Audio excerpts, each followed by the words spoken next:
Today is June 15, 2025 at sa video ito i-share ko muli yung stock na hawak ko ngayon. Tara!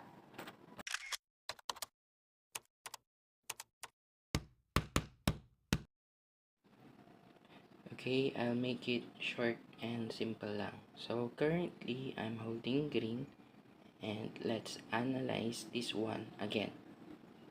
Ngayon, andito tayo sa weekly time frame at makikita natin na tuluyan na siyang nag-breakout.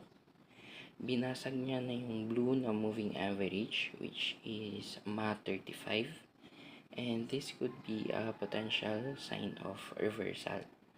As I mentioned from my last week's video, magkakaalaman sa second week kung malakas or mahina ba ang momentum ni green.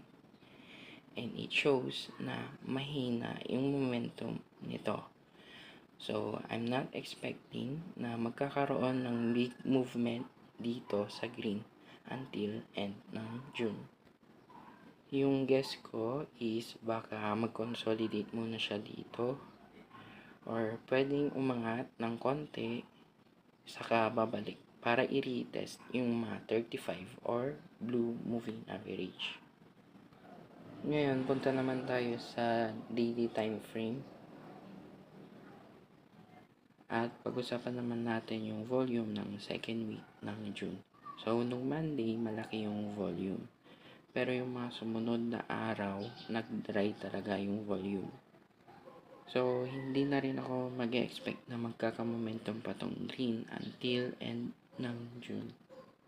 I think hindi sapat ang 2 to 3 weeks para magkaroon ng momentum. Especially kung titingin tayo sa 3-month time frame, patapos na yung candle sa April to June. If ever man magka-momentum kasi itong green, it needs at least 3 months to 9 months mula sa reversal point. So let's go to monthly time frame.